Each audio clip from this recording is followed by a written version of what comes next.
Jesus alertou que apareceriam falsos profetas, que fingiriam ser iguais aos cristãos.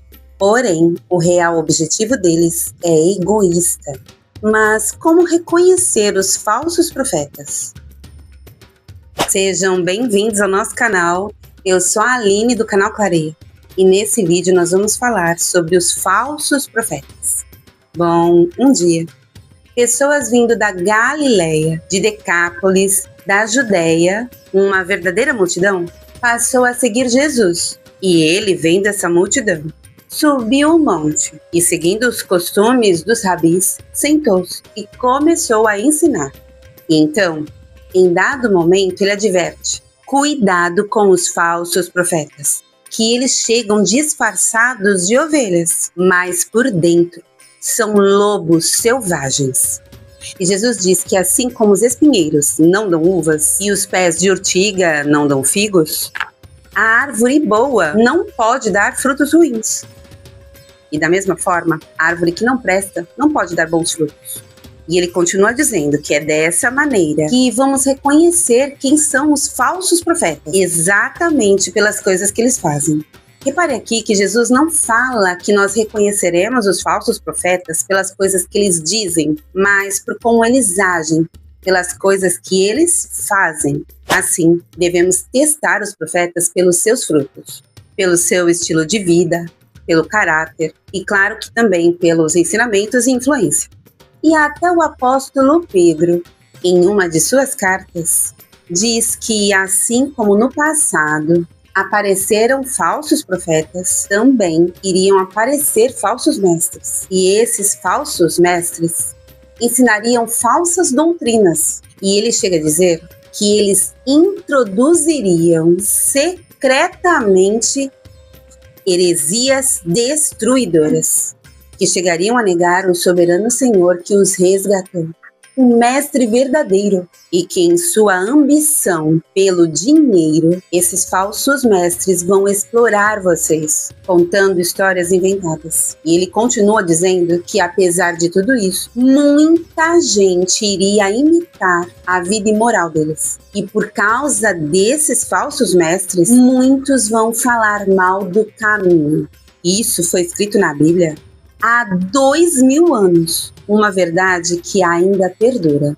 Como está escrito em 2 Pedro, esses falsos mestres são atrevidos e orgulhosos. Não podem ver uma mulher sem a desejarem, e o seu apetite pelo pecado nunca fica satisfeito.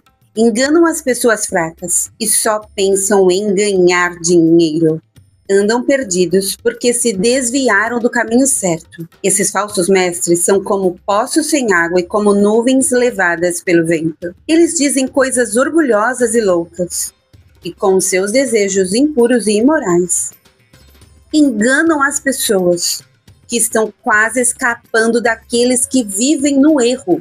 Prometem liberdade para essas pessoas, mas eles mesmos são escravos de hábitos imorais, pois cada pessoa é escrava daquilo que a domina. Voltando para Jesus. Em outro momento, em outro monte, dessa vez o Monte das Oliveiras, Jesus se senta novamente e começa a ensinar. E, em particular, ele ensina para os seus discípulos o que aconteceria no fim dos tempos. E isso nós podemos ler em Mateus 24, 4 e 5. Jesus respondeu: tomem cuidado para que ninguém engane vocês, porque muitos vão aparecer fingindo ser eu, dizendo: eu sou Messias, e enganarão muitas pessoas. E aqui Jesus alerta que alguns chegariam ao ponto de dizer serem eles o Cristo.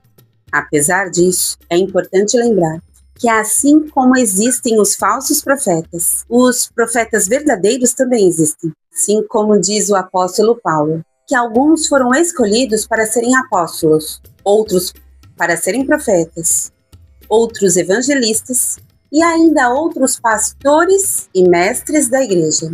E o objetivo é preparar o povo de Deus para o serviço cristão, para construir o corpo de Cristo. E nessa construção, nós chegaremos a ser um na nossa fé e no conhecimento do Filho de Deus. E o objetivo disso é a unidade do povo de Deus e o crescimento na fé. Além de que, com a maturidade, não seremos mais, assim como diz o apóstolo Paulo, arrastados pelas ondas e empurrados por qualquer vento de doutrina ou falsos ensinamentos.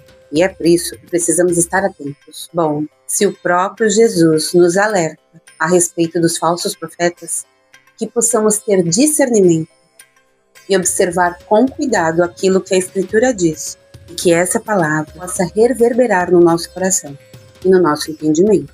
Assim como é dito, as ovelhas ouvem a sua voz e o seguem, porque conhecem a sua voz, mas nunca seguirão um estranho. Na verdade, fugirão dele, porque não reconhecem a voz de estranhos. Bom, pessoal, esse é o vídeo de hoje. Espero muito que vocês tenham gostado. Não esqueçam de deixar o like, de comentar, se inscrever no canal e compartilhar esse vídeo. Muito obrigada e até um próximo vídeo.